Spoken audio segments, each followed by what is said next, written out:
December 21st, 1944, at 8:37 Bastogne, Belgium. The winter wind sliced through the trees like steel, and the sky bled a grey so cold it seemed to freeze the breath of every soldier in its path. General George S. Patton, Jr. stood in the mud and snow outside the besieged town of Bastogne, his sharp eyes scanning the horizon for any sign of German movement. He felt the weight of the moment as heavily as the frosted leather of his gloves. This was not merely another clash of armies in the vast theatre of the Second World War. This was a rare, almost surreal confrontation in which two commanders, one American, one German, would meet in the crucible of combat and refuse to think in anything but absolutes. The Battle of the Bulge had erupted without warning 3 days before, a blistering German offensive slicing through the Ardennes forest and threatening to rip the Allied lines apart. Bastogne was a linchpin in the Allies' defence. If it fell, the road to Antwerp would be open to the Germans. Patton had been ordered to pivot his Third Army northward to relieve the beleaguered 101st Airborne Division and hold Bastogne at all costs. But something unusual had reached Patton that morning, an offer or perhaps a taunt from a German commander somewhere within the snow-choked roads west of Bastogne. The German had sent a messenger under a white flag, requesting a personal parley. He claimed to command a significant force that could break the siege if certain conditions were met. Patton, never one to back down from a challenge, had agreed. Now, beneath a sky that threatened to pour cold rain, the two men were minutes from meeting, face to face. "Gentlemen," Patton had murmured moments earlier to his aides, "war is not a chess game. It is a test of the human spirit under fire." His voice was steady, but behind his steel blue eyes roiled a mixture of anticipation and grim resolve. A scout vehicle arrived, the tiny German flag on its antenna flapping in the bitter breeze. Patton climbed into his staff car, pulled by a pair of jeeps, and they creaked forward, the frozen earth crunching beneath their tires. The meeting place was an abandoned farmhouse half a mile from the front. Snow drifted in the broken windows, and the scent of damp wood clung to the rafters. The German commander, Colonel Reinhard Weissmann, stood in the doorway, tall and wearing a greatcoat dusted with frost. His eyes were tired but unbowed. Around him, a handful of officers waited, rifles slung, breath visible in the frigid air. Neither man saluted. There was no ceremonial courtesy here, only the brutal weight of two armies clashing just beyond sight. Patton stepped forward. "Colonel Weissmann," he said, his voice carrying clearly despite the cold. "We meet on the field of war not as friends, but as soldiers bound by duty to our nations. What is it you seek?" Weissmann's voice was low, accented but firm.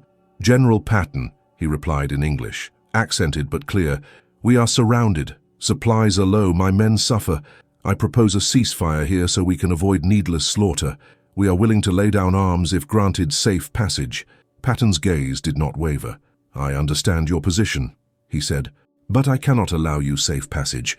You are my enemy. This war demands we fight until one side cannot continue. You have your orders to hold, and I have mine to break your lines. That is the nature of war." Weissmann's jaw tightened. "There will be death on both sides. Many lives lost if you reject this. My men are tired. They are starving. You have more than enough strength to crush us, yet you choose carnage." Patton's breath steamed in the cold air. He stepped closer, boots crunching in the snow. "Colonel, war is carnage. I will not pretend otherwise, but I will not be responsible for retreat. You asked for terms. I offered no quarter. Your men can surrender to us, or we will take Bastogne by force. That is the reality." The tension was palpable, like the string of a bow pulled taut. A stray gust rattled the broken shutters, and for a moment the world seemed to hold its breath. Then Weissmann looked down at the frozen ground, the weight of his decision pressing heavily on him. He met Patton's eyes again, and in that gaze was a flicker of something deeper than hostility. Respect. "We fight," Weissmann said finally, his voice steady. "Not for glory, not for conquest, but because that is what we are commanded to do. You may break us, but we will not surrender here." Patton nodded once, solemnly. "Then we fight." Without another word, the meeting was over. Patton turned and walked back toward his staff car, his mind already shifting to the coming battle. The snow seemed to hush around him, as though the earth itself awaited the tumult ahead. He knew the clash would be brutal, that every inch of that frozen ground would be soaked with blood and torn by fire. But in the eyes of that German commander, he had seen something that transcended orders. The will of men thrust into war, forced to confront each other not as demons, but as equals in their relentless duty.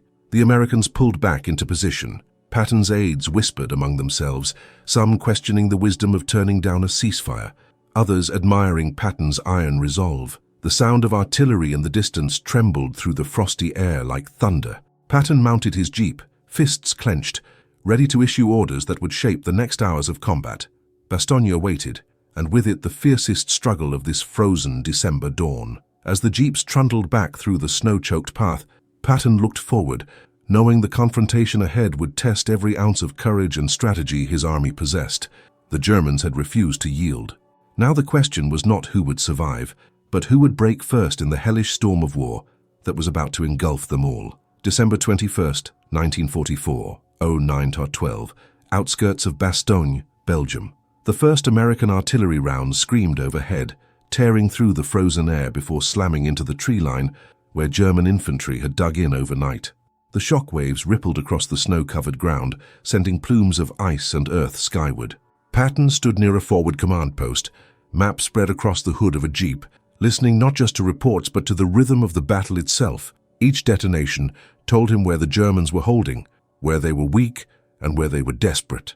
Inside the German lines, Colonel Reinhard Weissmann felt the earth shudder beneath his boots. He had expected this. Refusing surrender meant only one thing now: annihilation or endurance. His men huddled in foxholes carved into frozen soil, fingers numb, rifles slick with frost. Ammunition was rationed, bread was hard as stone. Yet when Weissmann moved among them, he did not speak of defeat. He spoke of holding the line, of buying time, of duty. In their eyes he saw fear, but also a stubborn resolve forged by years of relentless war. By 09:26, American infantry began advancing under cover of artillery. The crunch of boots on snow blended with shouted commands and the metallic clatter of weapons being readied. Machine gun fire erupted from the German positions, stitching the white field with lines of death. American soldiers dropped flat, returning fire, the smell of cordite thick in the air. Patton watched through binoculars, his jaw set. This was not chaos to him. It was a brutal equation of movement, firepower, and timing. "Press them," he ordered calmly. No pause, no retreat. Sherman tanks rolled forward, their engines growling like beasts awakened from hibernation.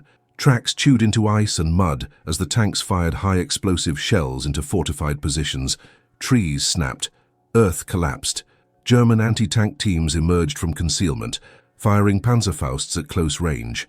One Sherman erupted in flame, its crew scrambling out as bullets tore through the air around them. Medics ran forward, dragging wounded men back through the snow, blood blooming dark against the white ground. Weissmann received reports with increasing urgency. The Americans were pushing hard from the south and east.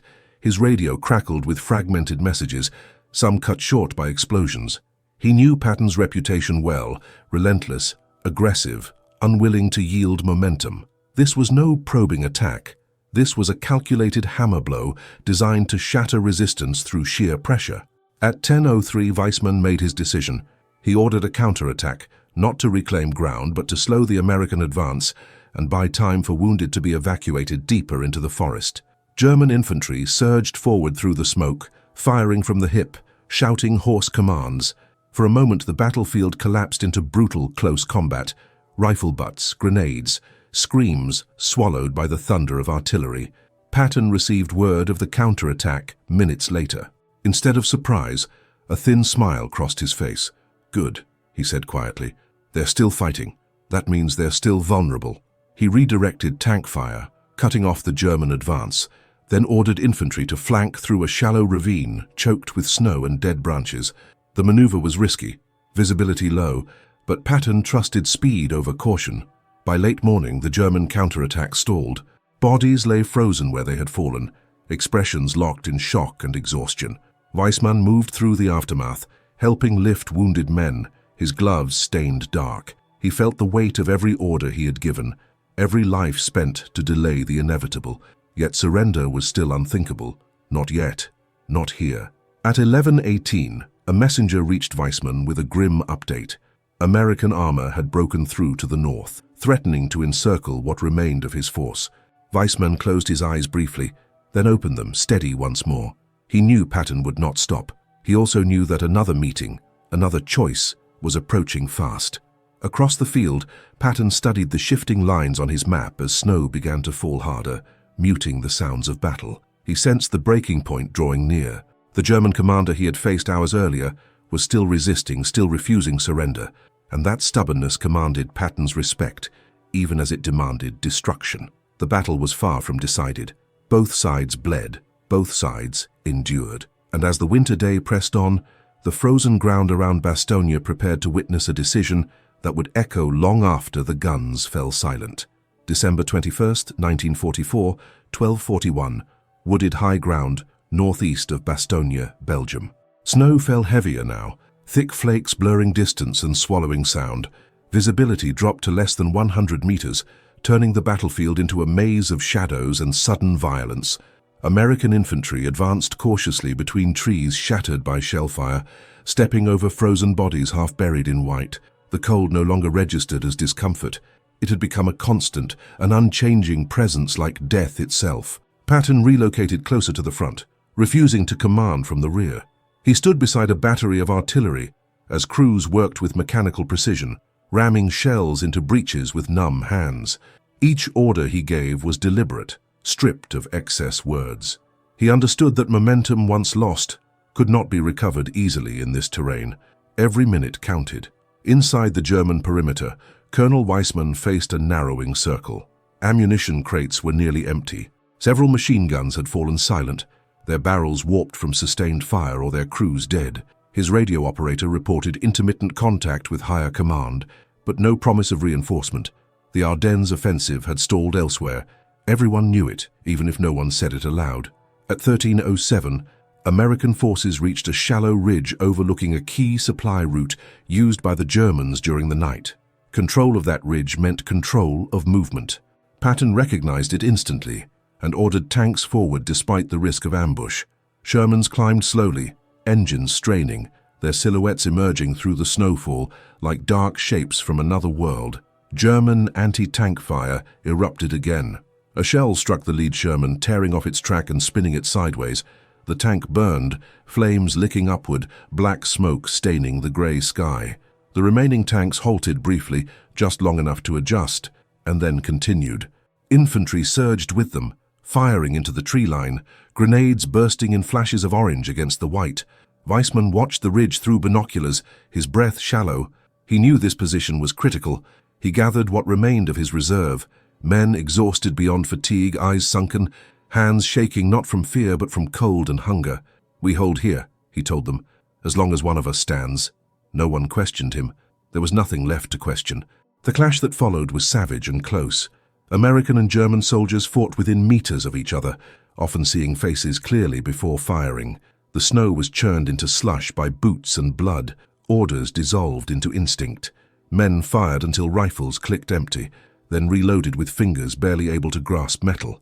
Patton arrived at an observation point overlooking the ridge at 14:02. He watched the chaos unfold, binoculars steady despite the freezing wind. He saw courage on both sides and felt no illusion about it. War to him was not about heroes or villains.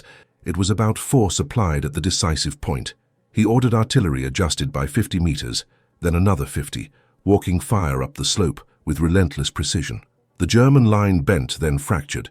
Weissman felt it in the sudden gaps between gunfire, in the silence where men should have been shouting. He ran forward himself, pistol drawn, rallying survivors, directing fire where he could.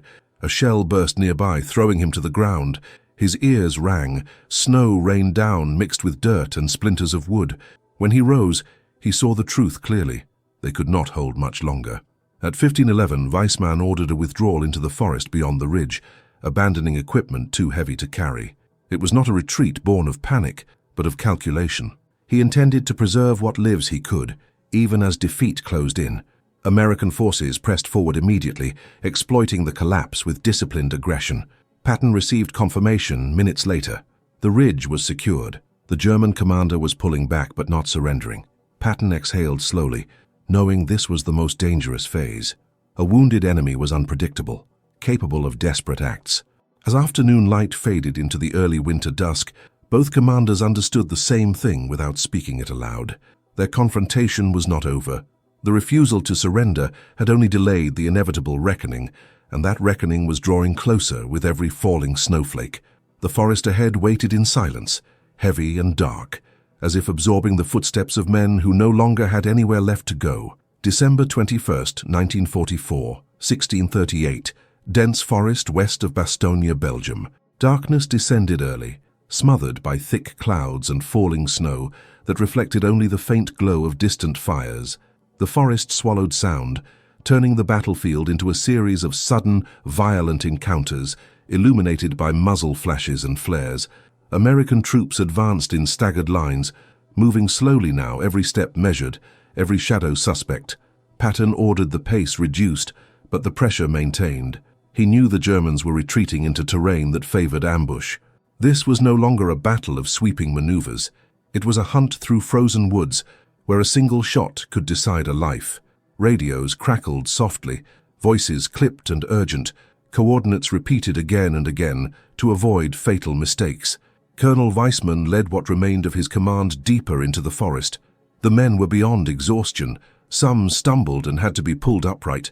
Others moved on pure instinct, driven by training long stripped of hope. Weissman felt the responsibility like a physical weight. Every decision now balanced survival against annihilation. He halted the column briefly near a shallow ravine, ordering men to spread out, to disappear among the trees rather than die together. At 17:02, American scouts made contact. A burst of gunfire echoed sharp and sudden. The forest erupted. Tracers streaked between trunks. Grenades detonated with dull thumps, muffled by snow.